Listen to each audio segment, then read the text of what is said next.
What's up, everyone? DKRACK here.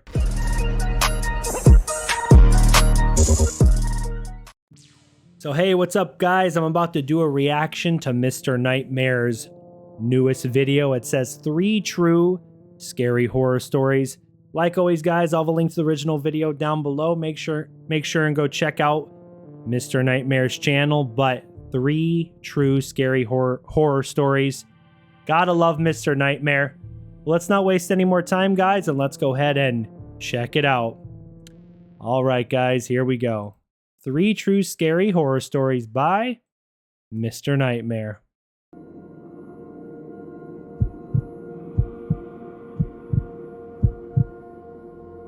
When my dad was around 50, he got an African Grey. He always loved parrots his whole life, so I was happy for him to get one after his retirement.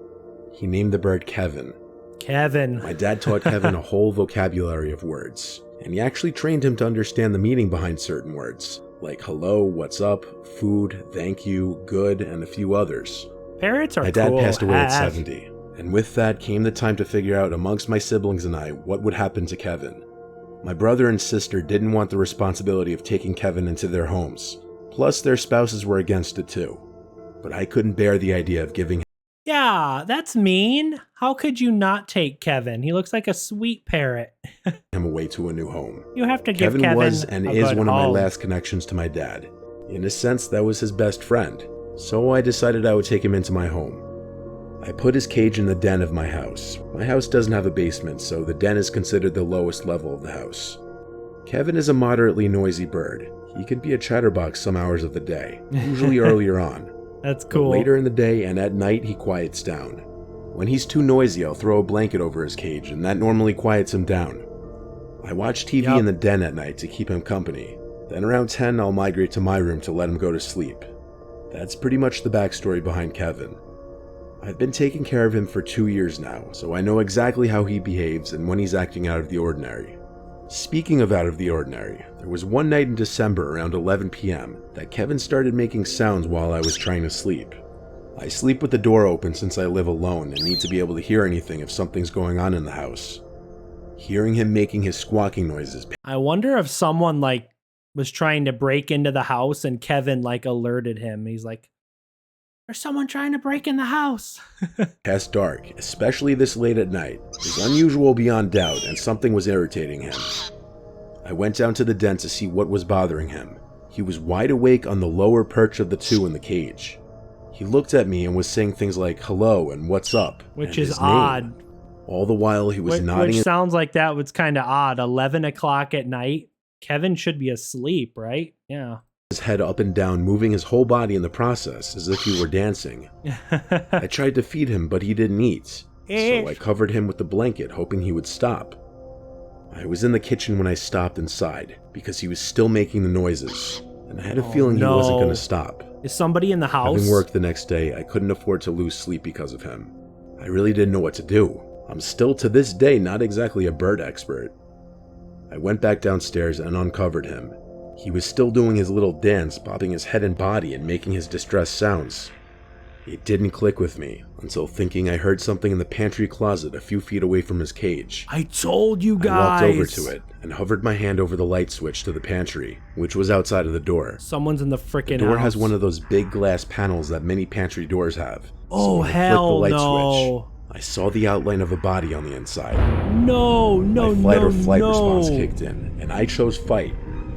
I opened the door screaming, trying to get my adrenaline rushing, and I grabbed the man in the pantry closet out and threw him to the floor. He tried to fight back, but I easily overpowered him and had him in what I could best describe as a chokehold. He was a 50-something-year-old homeless-looking man with a smell to match it. Ugh. I yelled at him, "Who are you? Why are you in my house?" He tried grabbing my face to possibly gouge my eyes or something, but I continued to wring his neck and punch him. During all this, Kevin was going berserk in his cage. When the man on the floor seemed weak enough, I literally sprinted for the nearest phone and came right back and kept him on the ground while I called 911. The man was taken to jail, but he had no ID on him, nothing. He was homeless and had nothing to his name, and as such he was considered what some people call judgment proof, meaning even if I tried to sue him, I wouldn't get anything from him.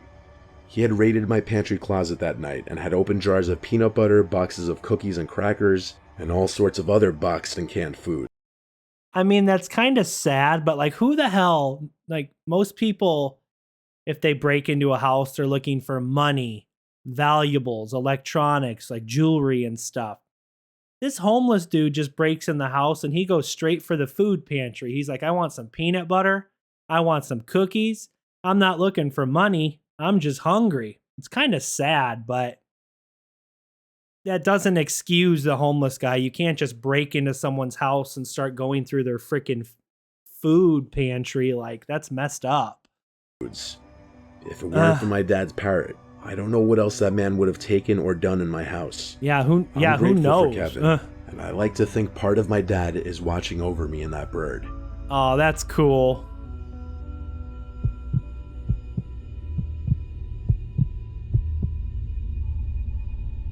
This story takes place when I was a junior in high school. For context, here's a little background information. Back in the day, I was a pretty involved student, took all the hard classes, and was in a few varsity sports. In one of these ways, I was always busy and didn't have much time for myself, and part of me was thankful for that. It provided me an escape from a world where my parents had recently parted ways and my older brother had just gone to college. That's too bad. It was just me and my little brother then. He also was a swimmer and a smart kid in his own right. We were really similar, even to this day. But probably because of the stresses our family situation put on us at the time, we didn't get along, near at all. Dang, that's too bad. One of those wet winter days in the Midwest. I'd put in my time at school and swim, and I still had to sit down for... I know those freaking wet winter days, because I live in the Midwest. I live in Illinois. Trust me, I know those days. several hours of homework. This time I had to write an essay for some advanced class that I wasn't really interested in. I dropped my swim bag at the door when I got home and looked around my house to see if anyone was home. Empty. Dad must be out with Reese at swim practice. His club team had the slot at the pool after the high school team was done. I popped in a mouthful of Cheez-Its and headed down to the basement to my office to get some schoolwork done. Yeah. The house was a middle-class two-story with an unfinished basement, with the exception of what I referred to as my office. From a career past, my dad used to work from home, but no longer did. I was the only one who used this place, so my family, or what was left of it, just called it Quinn's office. So I made my way across the concrete floors and unattached carpet samples down there to the one finished-out room in the basement. I flicked on the CFL light. It was like any other night after practice. I still had hours of homework to do. What the hell's about to happen? I turned on the computer and started typing away. I was typing for what seemed like an hour, trying to bring to words to what the concept of hedonism and the picture of Dorian Gray meant to me as best I could, or as convincingly as I could. Out of the dark, I heard my little brother call out to me, "Quinny, Quinny, come up." Almost reflexively, I called back to him, "Reese, I'm working, what do you need?" We would yell through the house like brothers do, but it took me a minute to realize I didn't hear him come home. I got no response. What? Only for a couple minutes, Oh, though. no. Again, I heard my little brother's voice sing out, "Quinny, Quinny, come up." It felt strange hearing those words carry across the dark, concrete floor. He's supposed to be at swim practice. What I called back out to hell? him, asking if he needed anything, but again, I received no answer. I thought about just starting my essay again, but the family situation was delicate at best, and I didn't want to be in trouble if my little brother actually needed something. I made the decision to get up and go find out for myself. I bounded up the basement staircase, the only way a high schooler can, and I called out again for my brother. "Reese, what's up? I'm really busy."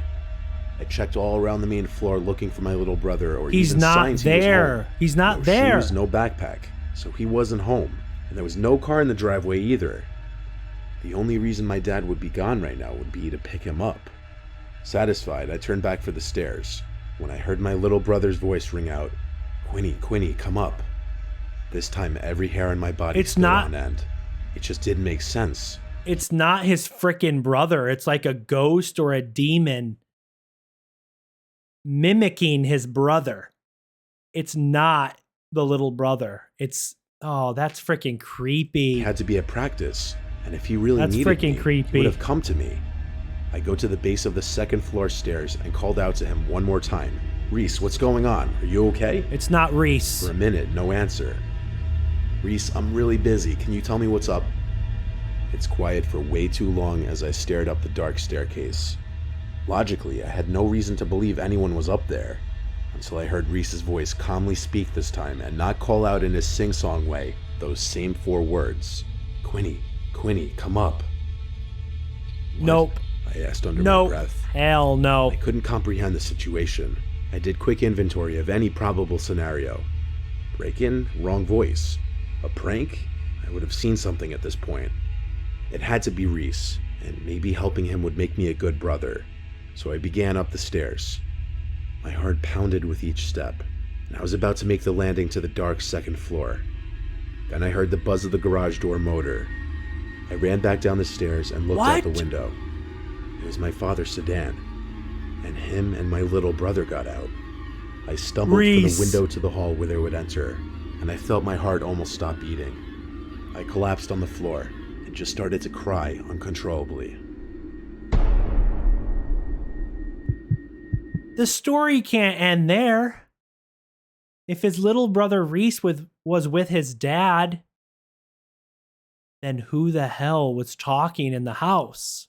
It obviously wasn't his actual brother, little brother Reese. Who the hell was it? Oh, hell no, is all I gotta say. Story number 3. Yes.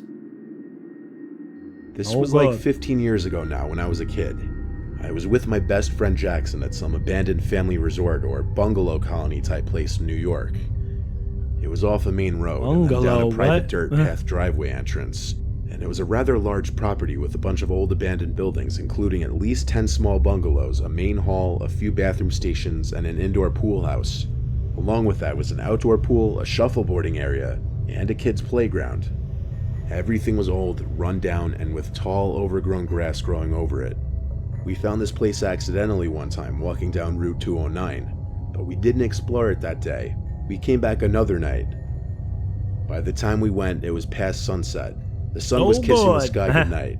It was getting very dark, but we didn't want to come during the day in fear of getting caught and getting charged with trespassing.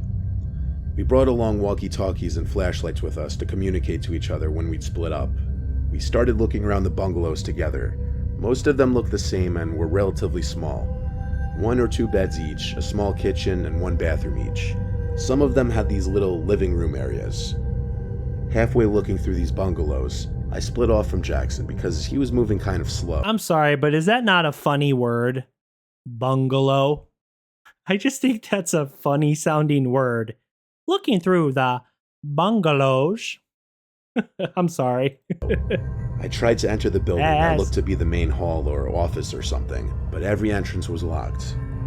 I walkie-talkied Jackson to tell him that the big building was locked. He didn't walkie-talkie back. I wondered if I was out of range from where he was. 2 minutes later, I found myself at one of the 2 bathroom buildings. It was probably a 400 square foot building. There were no doors to the building though. It was unusual. It just had 2 big openings, one for the men's room, one for the women's room. Oh. I remember the signs being faded and worn out looking. Then I saw these red tracks on the dirty old concrete bathroom floor. Now, I'm not going to sit here and say they looked like bloody footprints, but I couldn't explain what these red marks could be then, and I still can't say for certain now. Regardless, it was pitch black inside that bathroom around that corner, and that was the first building I was scared to enter. I tried walkie-talkieing to Jackson again, hoping he was in range this time. Don't go in there, bro. Pressed the button on the walkie and said, "Yo, where are you?" No. When I Don't let go, do it, bro. I heard the beep sound that the receiving walkie makes after getting a message from inside the bathroom. It gave me inside a near heart the bathroom, attack, what? and I thought Jackson must already be in there, hence the red-looking footsteps. I called his name, and it echoed into the bathroom. Or Jackson was freaking murdered and someone stole his walkie-talkie. I was actually about to step into the bathroom thinking he was hiding from me, pranking me, when I heard Jackson's voice call out from the distance behind me, outside in the darkness of the night. I heard him getting closer. Couldn't see him in the dark, but he obviously saw my light, so I yelled back, "I found your walkie-talkie." I started stepping into the bathroom, but then he said back, "Don't go in there, I never went in there." This is when I turned around and hurried right out of there. I pressed and released the talk button really quick on my walkie, causing the beep again from inside that pitch-black women's room. Jackson and I looked at each other for half a second, then began dashing in the direction we came. We made it back to room 209 and had to stop to catch our breaths. Get the hell out of there. This is when Jackson told me that inside one of the bungalows he went into, he tried walkie-talking me, but I wasn't answering, meaning we must have been out of range. But then he heard a noise from the living area of the bungalow. As he turned around, his flashlight revealed an older woman almost running towards him. He dropped his walkie-talkie and flashlight and ran out from the bungalow. He ran in the dark and hid. Why is there some random old woman there? Being followed. What? He hid for a questionable amount of time before looking around and seeing my flashlight across the field, over at the bathrooms. The most likely explanation to me was that some cracked-out drug addict was hiding or living in that abandoned bungalow and for whatever reason lunged at Jackson and picked up his walkie-talkie. That's creepy. What she was doing in that bathroom, who knows? Maybe drugs, maybe the bathroom in the bungalow didn't work. But what I don't know is why was there a trail of what looked like blood in there? Those are my theories, but I can't explain all of it away. And that's the scariest part.